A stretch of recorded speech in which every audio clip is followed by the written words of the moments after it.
We're going to move on to our next talk. Our next talk is Jason Leary from PeopleFun. Jason is going to talk to us about theming for live ops events. So the power of modularity and storytelling, something that's very close to my heart. All of this is close to my heart. I love talking about how live ops can be intuitive and exciting and tell a story, and how we can put the player's own story into the experience. Make the players feel like ownership of that experience. And Jason, how are you doing? I'm doing good, sir. How are you doing? Not too bad at all. Great to see you. So I'm going to basically hand over to you and let you kick off. But like I say, I'm very keen on hearing what you've got to say about modularity. I think it's massively important. I think really feeds off what Chris was just talking about as well, if you think about it. So yeah, let us know what you think. Fantastic. Yes, thank you so much for the introduction. I am Jason Leary. I am the lead game designer and product owner for Wordscape Search at PeopleFun. And today I'm going to be talking to you about theming for live ops events and the power of modularity and storytelling. So what are live ops events? Well, they're special limited time events in which players earn vanity collectibles through a very light narrative. Some past and current events that we use that we are currently running are, initially, we launched with Mystic Adventure, Wildlife Snap, World Tour, and King of the Jungle. And I'll go into a little bit more detail about these events a little bit later. But after that initial launch, we then did 1776, which was an American Independence Day event that we did. And then Summer Games, which was kind of themed after the Greek gods of Mount Olympus. So some of the results that we saw from this initial launch was that we saw a 16 to 20% lift in ad ARPDAU, a 21 to 25% lift in minutes played per daily active user. And we saw a 19.7% lift in the second week of ad ARPDAU. This was the top variant of all the variants we tested. And then in that second week, we also saw a 20 to 60.9% lift in missions started, depending upon the variant that we're looking at. So what are some of the benefits and risks of live ops events? Well, they're a great way to lift engagement and retention. You can do this through collectibles, which of course motivates your completionists. It offers visual variety to all of your game players. It introduces fun and interesting gameplay. Now, traditionally, it's been viewed as a large investment, and this comes mainly down to making multiple new events to support the collectibles.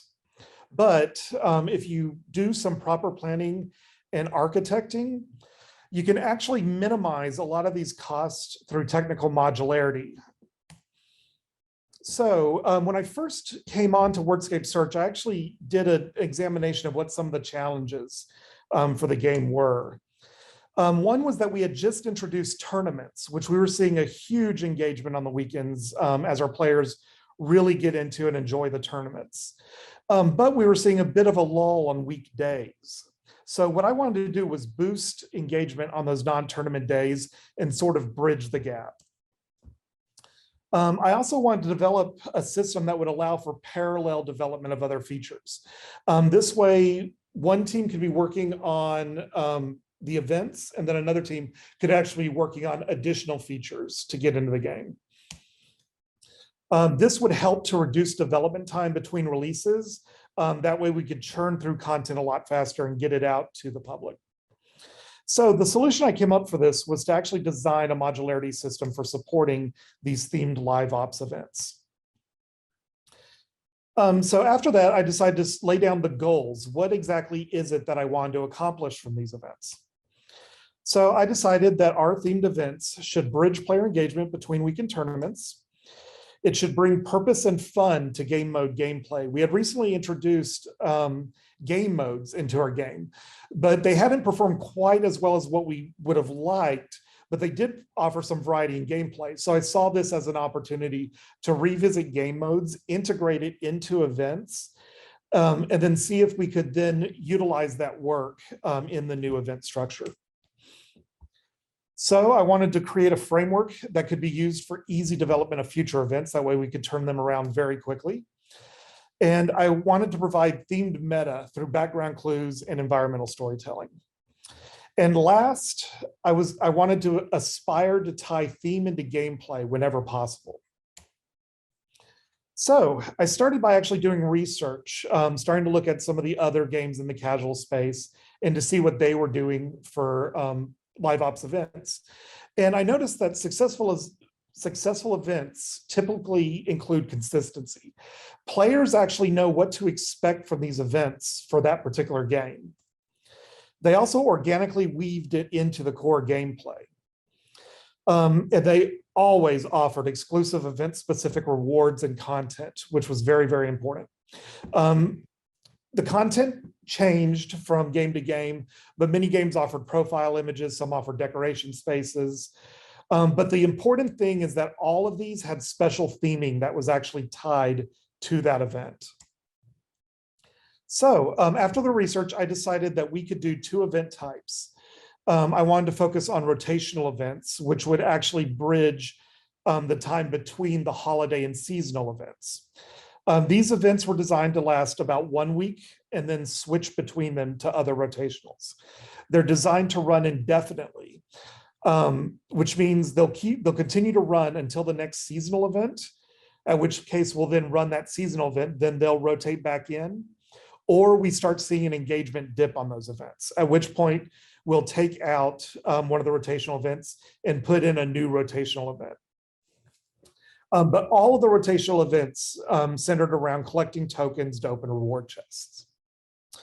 Now, the holiday seasonal events, these events run for approximately 1 month apiece. These are designed to feel a lot more celebratory. There's more rewards in these events. In these events, instead of collecting tokens, players are earning brilliance as they do in our regular game. This is our XP system. And then the brilliance actually moves them along the path. And at each tier, they collect rewards. Because of this, there's actually more generous drop rates and collectible sharding on these events because they only need to run 4 weeks as opposed to the rotational events, which are designed to run over the series of many, many, many weeks. So going back to our goals for themed events, again, like I said, we were bridging player engagement between weekend tournaments. That's what we wanted to accomplish. Now, we wanted to bring purpose and fun to game mode's gameplay. That's how I was going to accomplish it. So let's talk a little bit about that. The thing game modes does is it provides player variety to gameplay. As I mentioned, we actually launched with 4 different game modes: word hunt, timed, 1 letter, and clue. Word hunt is where the word bank is blank. Essentially, players only have the number of letters in each word as a clue for them to find the other words in the puzzle. The timed game mode, players have between 2 minutes and 3 minutes to complete a puzzle. In 1 letter, the word bank actually has the first letter of each word, and then players are trying to solve for that word. And then in clue, we give them 2 complete words in the word bank. The rest of them are just blanks. But then as they find words in the puzzle, that actually begins to fill in letters in the blank. So they're actually unraveling the clues and they're solving the words in the word bank as they go. So we offered collectible vanities in these first events. Mostly we focused on 2 different types of vanities. The first was a profile image, and the second was frames.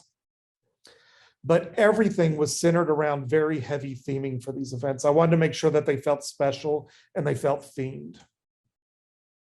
So going back to our goals, the next one was to create a framework that could be used for easy development of future events. In other words, this is where technical modularity comes in. Now, what are the benefits of modularity? Well, for one, you get consistency. The audience knows what to expect. All the events look very, very similar with this modularity. But there is also another benefit that I think was actually more beneficial is the team has a better idea and a clearer vision for what they're making. Because these are largely reskins, the team actually has a very clear vision of what it's going to look like. This allows development to move very quickly.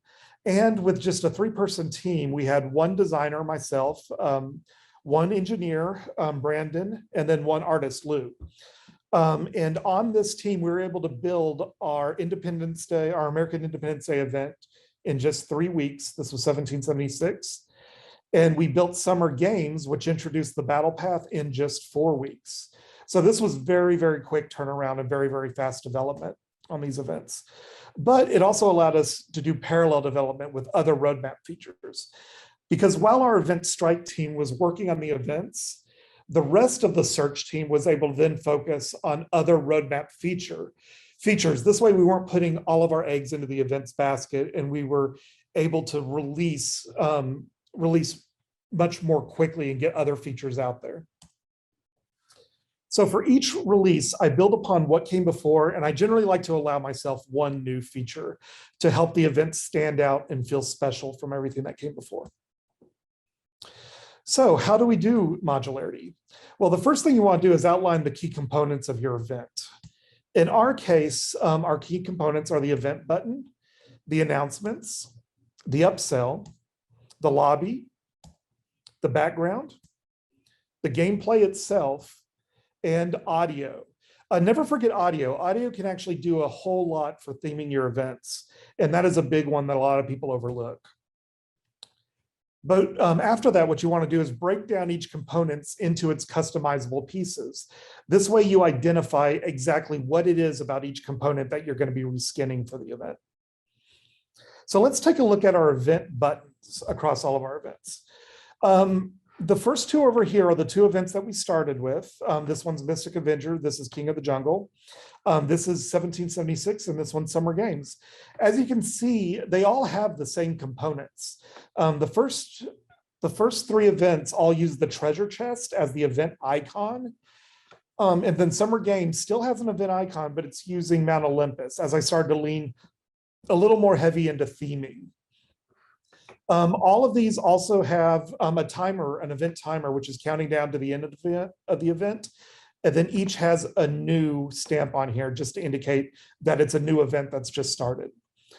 Something else that's unique to this is we added an animation to all of these buttons to grab the player's attention and tempt them to actually click on these events.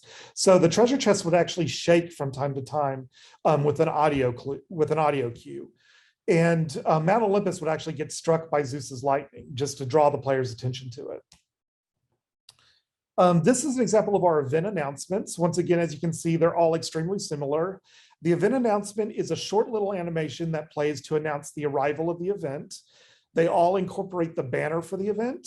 And as we started going more into theming with Summer Games, we introduced clouds and lightning strikes to make it just a little more in theme with the event.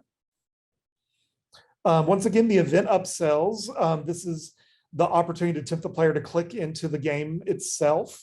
Each of them has the Let's Go button. They all have the event timer showing how much time is left. And they all have the event icon. In this case, Mount Olympus and the 4 gods for Summer Games. And then the event chests for the 3 events that came before. And then you have the banners for each of the 4 events. So while they look different, they all are made up of the exact same components. These are the event lobbies where most of the gameplay actually happens for the actual events. This is where we tally up the tokens to open up the event chests for the first 3 events. And then Summer Games, this is an example of the battle path, where as you earn brilliance, it pushes you along the path up to each tier where you earn your rewards. But again, even though they look visually different, they all consist of the exact same components. And the same for the event backgrounds. These are the backgrounds that actually play behind the board.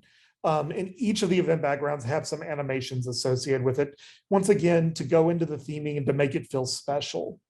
For our first 2 events here, they actually had leaves that were falling from the top. Mystic Adventure actually had these beautiful falling green leaves. And our safari events actually had kind of autumn orange and brown leaves that would fall from the top. The 1776 event actually had the revolutionary flag that was waving in the background of the event to make it feel alive. And on our Summer Games event, the flames that you see here are actually particle effects. So going back to our goals for these events, I wanted to provide a themed meta through background clues and environmental storytelling. So let's talk a little bit about that. I laid down some tenets for storytelling in our casual game. I wanted to make sure that we didn't get in the way of the current gameplay experience. I wanted to make sure that players who already enjoy the game as it is are able to interact with the event without getting bogged down with stuff that they really didn't want. So I did not want to slow down gameplay at all. I wanted to ensure that it was easily ignored by players who were not interested. This actually went into them opting into story, which the players could actually tap on each of the gods and goddesses and bring up some in-character dialogue. That was often funny, but players would opt into that by tapping on the gods to actually see them speak. And all of this was about bringing fun and interesting depth to players who are interested in it. So I looked at Disney theme parks. I consider them the gold standard for non-intrusive themed storytelling. A lot of people don't know this, but Disney actually tells stories in their theme parks, not just the rides. It's very non-intrusive. It can be easily missed by guests who pay attention, who don't.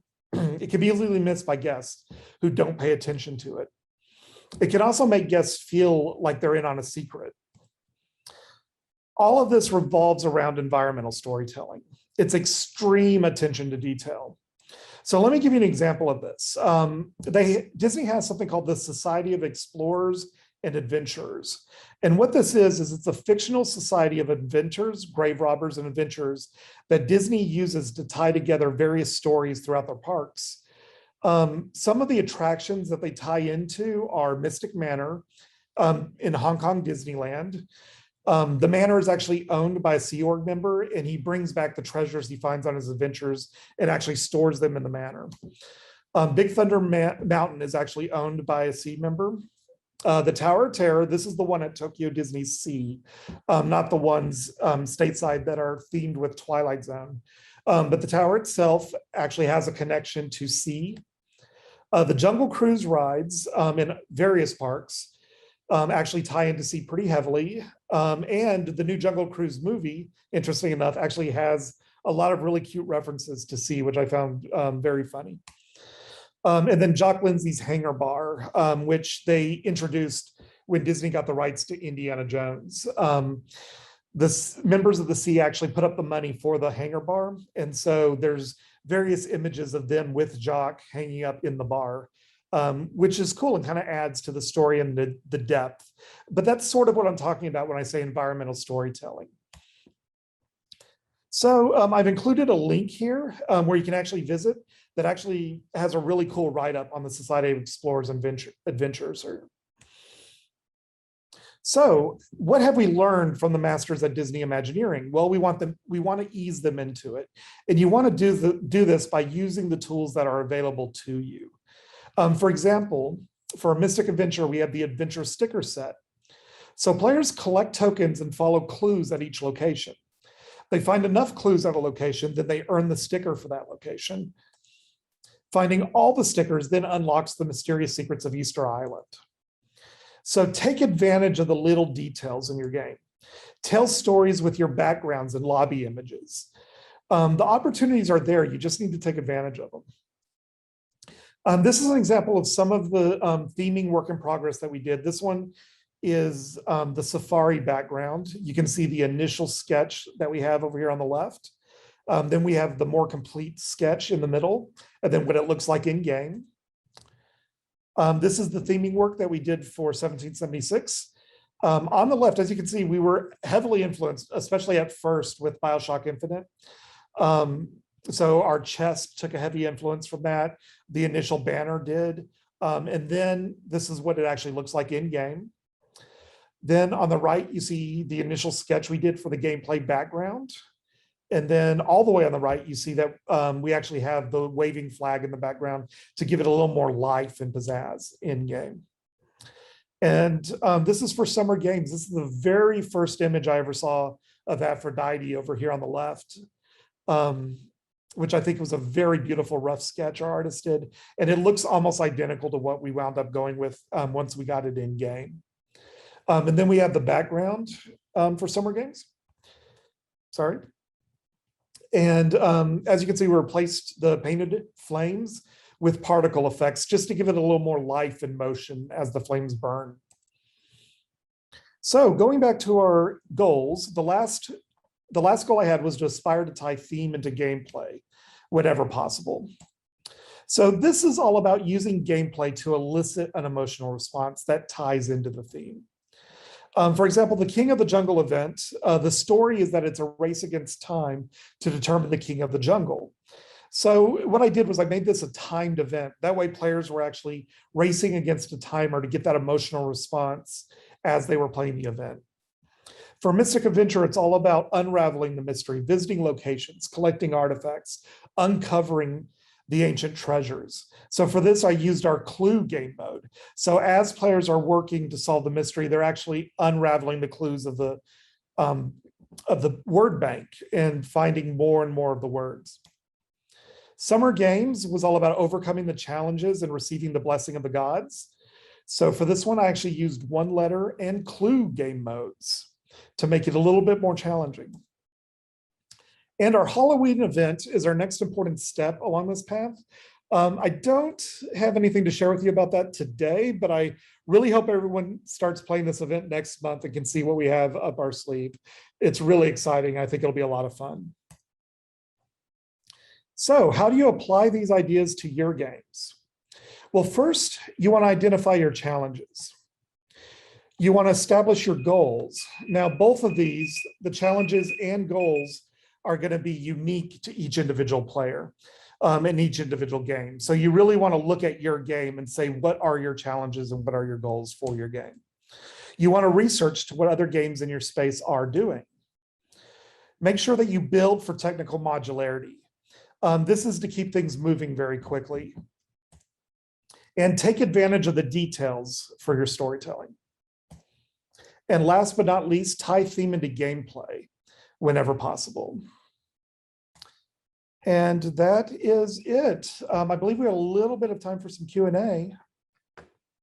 We certainly do. Thank you very much. That was great. I mean, having a game in the background that is kind of word search related, that was particularly interesting to me. But we'll see what happens to that game. It's an interesting problem we have with that one because it is a narrative that then leads to word finding. So word search, fantastic. It's we'll see if it works out. It's having some teething problems at the moment, but it's always good to work on these things. Anyway, some questions that come up. So obviously when you're dealing with word-based games, what happens with all the languages and all the geos? How do you deal with that? Is it English only, or are you dealing with other languages? Our game is actually English only. Right now, we do not localize for other languages. We are having potential discussions about that, but right now we do not have any localization. No, that's all. And I was just interested because I think it'd be interesting consequences for other games where you've got to think about localization and other consequences around that. But I think I really like the model that you had of thinking of it a bit like the way Disney embeds story to be discovered. Or where the events tell a story by the consequences, if that makes sense. Absolutely. And I love that because, once again, it doesn't get in the way of the actual gameplay experience for players who are not interested in that. They're able to ignore it. But for the players who do really enjoy that, they can actually dig into it as deep as they would like, which I think that's incredibly beneficial. And I love that kind of storytelling. I think it's incredibly clever and charming. And it's all about world building, right? And building an experience for the player. And it's context kind of maintaining as well. I mean, I shouldn't work. So I try to break games down into the kind of mechanic, their context, or the sense of purpose, the progression and the economy and all that kind of stuff. But then the meta game being the stuff that's not the game. And to me, this fits into that sort of meta game element, which is, it's the kind of the cultural zeitgeist moment bit, the bit that we're talking to each other about, but even when we're not playing the game. Oh, did you see that thing happen? Oh, did you notice that? Oh, that's the kind of cultural zeitgeist that I think is really core about making really beautiful metagame elements. Absolutely. Yeah, and when it's humming, when it's really, really working, then it all just gels together and it's like catching lightning in a bottle. It's a fantastic. Yeah, exactly. And it's really difficult to get right, but when you do, and it's that subtlety, it's like when you watch TV show that's got a joke that you only get because you were paying attention, Yeah. it becomes funnier for you than it would be for other people sitting in the room. It's that callback kind of mindset. I think it's really interesting. Another sort of thought that came up here is, do you think that it's a good idea to combine multiple game mechanics in a single app? So you've got different modes of play, but I think I'm right in saying that it's mostly the word search grid. It doesn't fundamentally change the way the gameplay is presented. It's more about how the objectives, the challenge that you're facing. Is that fair? That's absolutely correct. Yeah. The mechanics of the gameplay itself stay the exact same. You have the game board itself, and you're actually finding the words on the game board itself. So the mechanics of the game itself, they do not change. But what we do is we provide some flavor to it and just a little twist to the gameplay. A large part of that is playing with how much information we give the player through the word bank. Yes. And that's where a lot of that variety comes from, and that's just to mix it up a little bit. And one thing that I didn't mention in this presentation, but I should probably mention now, is that these events are also on the sideline of our game. So we still have the main line where players can play vanilla wordscape search. And then it's optional to actually dip into the events and then play these themed game modes. And I did that very intentionally because I didn't want to ostracize our player base that did not enjoy these game modes. It's interesting. I mean, the question, as you said, that popped up immediately, which is why do you limit the metagame only to events, and why not add it into the core game? Do you have any kind of? I mean, you kind of started to answer it, but it'd be interesting to get a bit more detail on it. Yeah. Yeah, the major reason for that right now is not wanting to mess with the game. It comes from that core tenet of first do no harm, right? First, maintain the game that people love, because timed game modes, we actually found when we started A/B testing the different game modes, is they actually tested differently, which indicates the game modes are actually having an impact on the performance of the game itself. So because of this, we had to be very careful about which ones we were using. And we had two game modes that actually performed beneath vanilla. And we had two game modes that performed better than vanilla. Yeah. And so a large part of that is mitigating that risk, where I don't want to alienate and ostracize the players that come for word search, and that's what they want to do. But we have a large amount of people who actually comment a lot about wanting variety in their games. And that's really what I see the events being able to do, is offer that variety to the players through these other game modes. But I didn't want to take away what was already working for the players that love vanilla wordscape search. Completely get it. And I think the bottom line for me on all that kind of stuff is you've got to find the right balance for the game. And word search is a very particular audience. Right. It's not the easiest audience to monetize, I would argue, but it's quite an slightly easier audience to target, potentially. So I imagine you've got an interesting challenge to try and offset like kind of monetization versus cost of install versus retention. I cannot like that, but it's a little way off from being right just yet. Absolutely, that is definitely a challenge for us. But but I think we've got it in a really, really great place right now.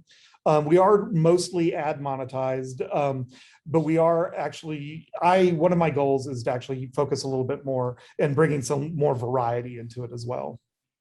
Yeah, I mean, I think that hybrid monetization is always a very difficult challenge, and I'm a big fan of finding that mechanism. What's interesting with building a story-based game is looking for models where you can create stories that are interesting enough. But of course, the very challenge of that kind of approach, and I think your approach to it is really good, which is make them small, make them unobtrusive, and that can be applied to any number of live ops experiences. Absolutely. And I think that's what's really powerful about what you've been talking about, is it doesn't matter if it's a word search game, actually. What matters is keep it simple, keep it subtle, make it entertaining. Right. And if you do get that kind of subtle and intriguing hook, it really kind of creates a deeply engaged community. Absolutely. That's perfect. Brilliant stuff. Jace, fantastic talking to you. And thank you very much for sharing your insights. Thank you. I really appreciate it. You have a great day.